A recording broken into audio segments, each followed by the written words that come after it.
What's happening, my Jack family? Coach Scott here. Welcome to another episode of the Jack That's for Life vlog, where in addition to sharing every meal I ate for the day, footage from my training, and my overall active lifestyle, we're gonna have a discussion about overcoming the obstacles that have been holding you back from getting lean after 40. Today's topic comes from a Zoom chat that I had with a new coaching client, Jacques, this morning, where he mentioned that the obstacles that have been getting in his way have been managing his energy and stress. He finds that whenever he begins a cutting phase, trying to get lean after 40, he tends to go all or nothing, and he tends to get overly aggressive and run himself into the ground. Maybe something that you can relate to. I would love to hear about the challenges that you've been experiencing, the obstacles that have been getting in your way. So please take a moment to drop a comment down below to share them. And if you overcome any obstacles recently, please share those with us and what you did to overcome them. Now, many of us, when we face these obstacles, we think of them as getting in the way of us achieving our goal. But as the Stoics say in the title of a great book by Ryan Holiday, the obstacle is the way.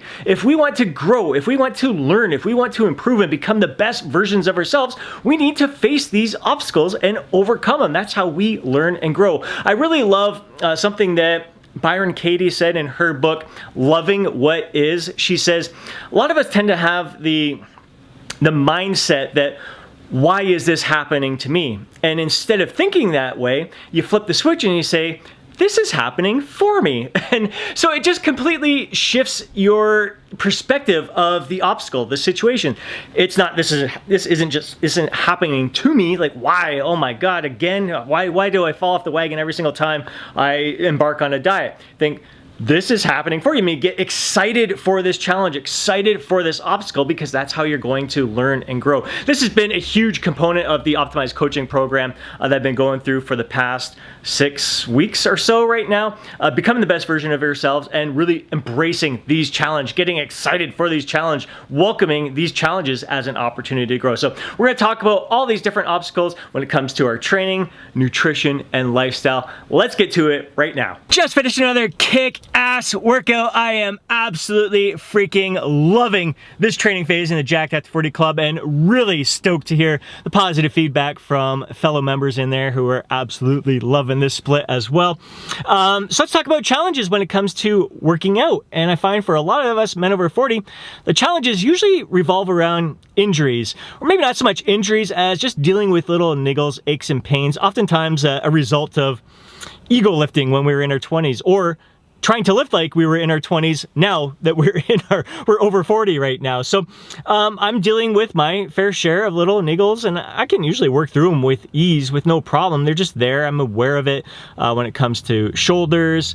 I think a lot of that little niggles come from when ego lifting, when I was younger, doing heavy bench press, going too wide with bench press, and even like going with the lateral raises, pinky fingers facing up, leading the way. I think that that resulted in some lingering niggles in especially my right shoulder there.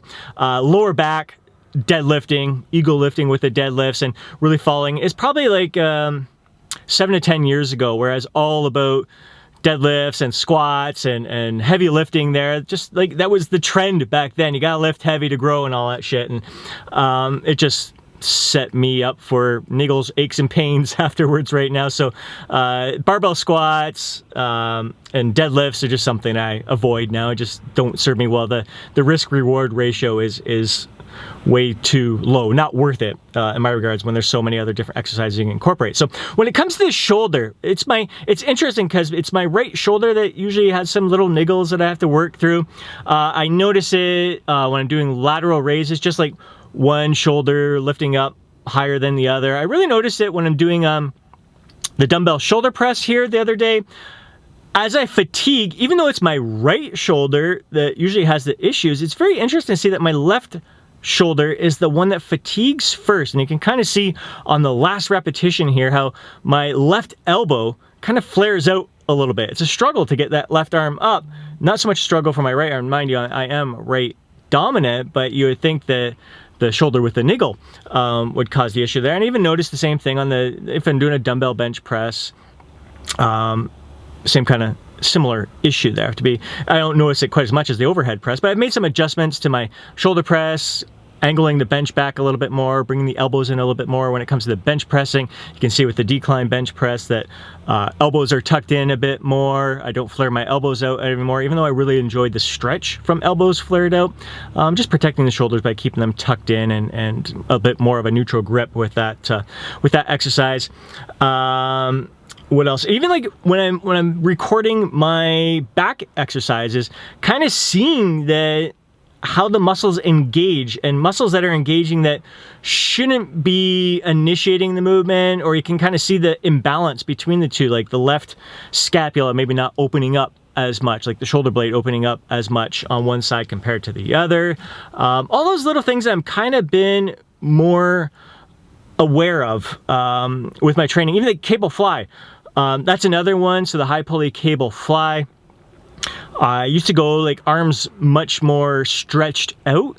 That gets a little bit more bicep involvement, I find, in there, and can lead to a little bit more strain around the shoulder. So I've been going a bit more with a severely bent elbow. It's almost like a press, I guess you could say.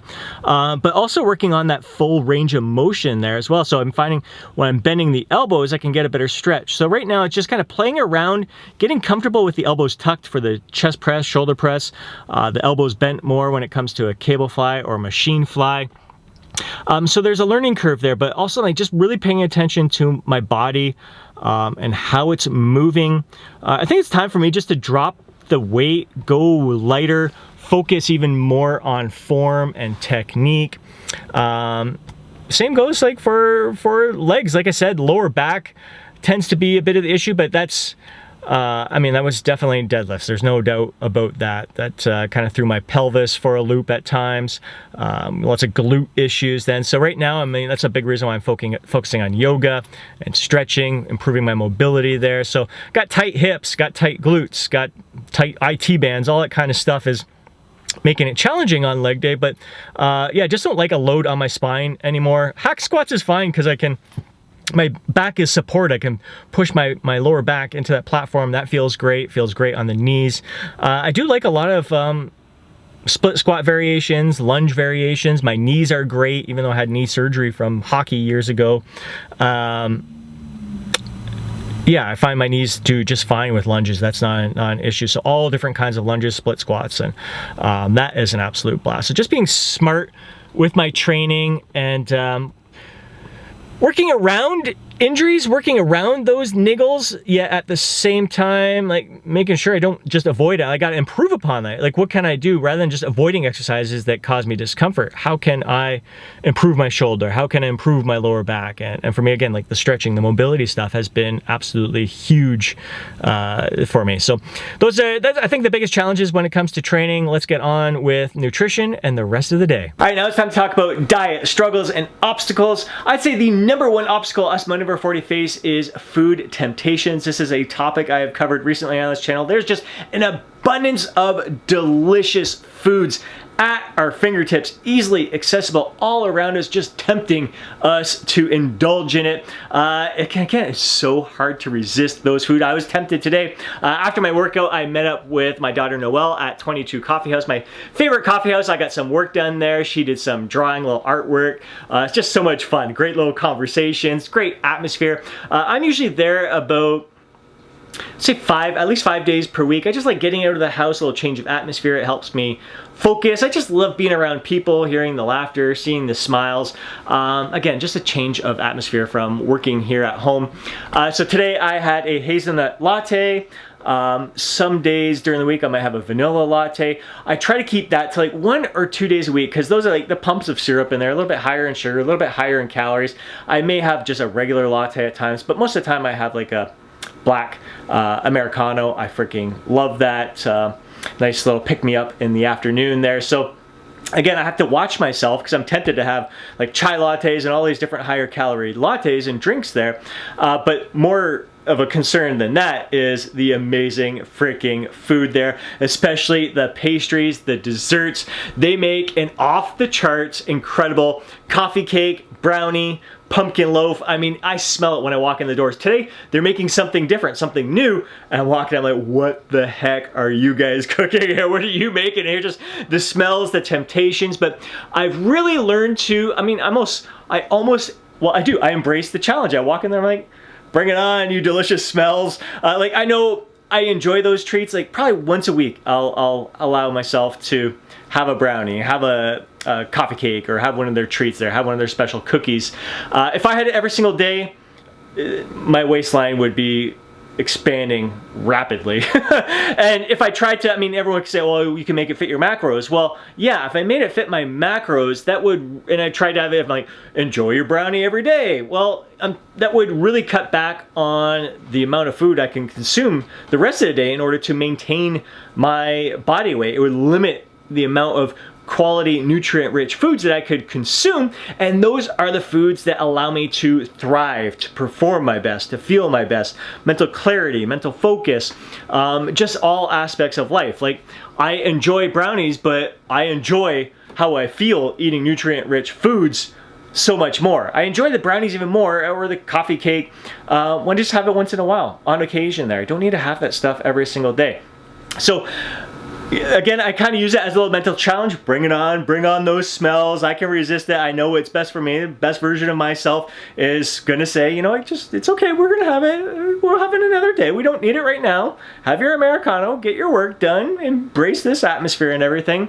But the thing that also helped is, like, before I went to the coffee shop, I had my Greek yogurt and berries, along with some Maca extract. I think today I had the tricolor Maca extract with that. Again, optimizing our male hormone health. Link down below in the description. Macatine, best Maca extract out there. It tastes freaking delicious. So eating something before I go there definitely helped, because I'm not as hungry when I walk in there.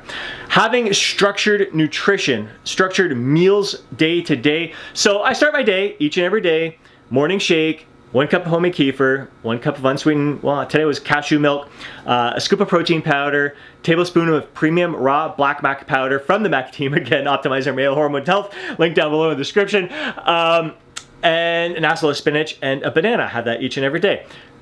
Each and every day before my workout, I have 4 eggs from free-range eggs from my friend's local farm, some mixed veggies with some pink Himalayan salt on top, 2/3 cup of oats, 140 grams of frozen mixed berries, and I go with either black maca extract, I think I had that today, or the red maca extract, which is good for prostate health for us men over 40.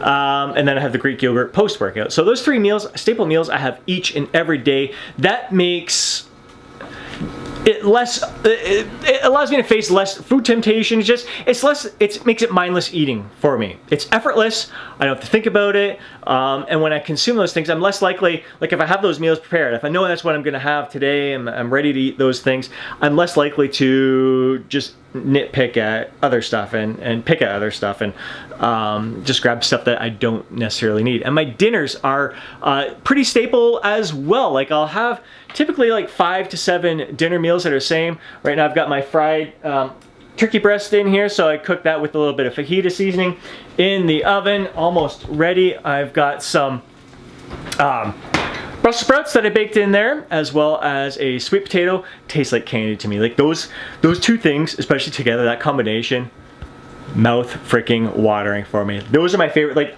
So that's the other thing, is making healthy, like making nutrient-rich, whole natural foods taste delicious, so you crave those things. I crave those just as much as I crave the brownie. The brownie is a freaking awesome treat. I don't know why I mentioned brownie. I think the pumpkin loaf might be my favorite one. It's tough. The coffee cake is so good. I might have the coffee cake tomorrow.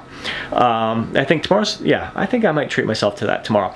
But yeah, I love the meals I make every single day. I look forward to them. I love them. They taste delicious. So that is a part of it. Structured meals.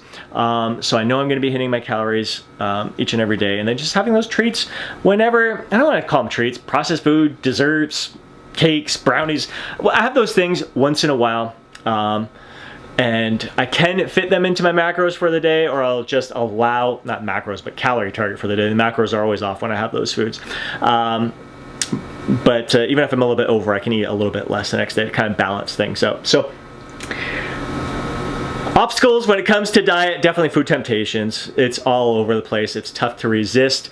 But you just got to know, how are you going to thrive? Is eating this right now, in this moment, is it going to serve you best right now? Do you really need this in this moment? So I just kind of go moment to moment. There's some moments where I'm like, you know what?